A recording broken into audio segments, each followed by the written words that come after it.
आलमी योम ख्वातीन बैन अल-अक़वामी तौर पर 8 मार्च को मनाया जाता है। उसका मकसद ख्वातीन की अहमियत से आगाह करना और लोगों में ख्वातीन पर तशद्दुद की रोकथाम के लिए इक़दामात करने के लिए तरग़ीब देना है।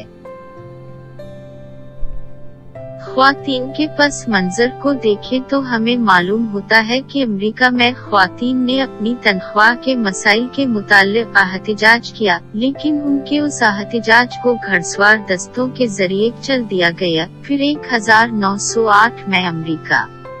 की सोशलिस्ट पार्टी ने ख्वातीन के मसाइल हल करने के लिए वुमेन नेशनल कमीशन बनाया और उस तरह बड़ी जिद्दोजहद के बाद फरवरी की आखिरी तारीख को ख्वातीन के आलमी दिन के तौर पर मनाया जाने लगा। आलमी योम ख्वातीन सबसे पहले 28 फरवरी को 1909 में अमेरिका में मनाया गया। पहली आलमी ख्वातीन कॉन्फ्रेंस 1910 में कोपनहेगन में मुनक़्क़िद की गई। 8 मार्च 1913 को यूरोप भर में ख्वातीन ने रैलियां निकाले और प्रोग्राम मुनक़्क़िद किए और अब बरसों से 8 मार्च को आलमी सतह पर योम ख्वातीन मनाया जाता है। चीन, रूस, नेपाल, क्यूबा और बहुत से ममालिक में उस दिन ख्वातीन वर्कर्स की छठी होती है और दीगर ममालिक की तरह बरसगीर में भी ये दिन बड़े जोश व खरोश से मनाया जाता है।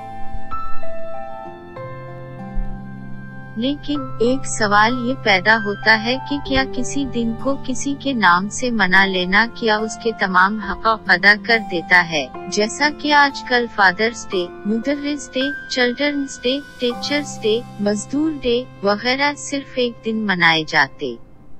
हैं, जबकि ये वो सारे रिश्ते हैं जिनकी अहमियत हर वक्त अपने किसी न किसी हक़ की मुतकाज़ी है। औरत एक ऐसी शे है जिसकी हैसियत के ताइन में हर दौर में लोगों ने अपनी ज़हनी सोच को इलावारफा दिखाने की खातिर कोई न कोई रूप देने की कोशिश की है, यहाँ तक कि उसको देवी का रूप दे दिया गया और कभी उस के आरूज या बाइज़्ज़त मकाम को बर्दाश्त न करके उसको पस्ती की इंतहा तक पहुंचा दिया गया और मजहब के नाम पर ही बराना करके घमाया गया और कभी उसको समाजी बराबरी, आज़ादी, निस्वां का नूरा देकर दफ्तरों, कारखानों और दुकानों में ला खड़ा किया और औरत बेचारी हर दौर में फरीब खाती रही।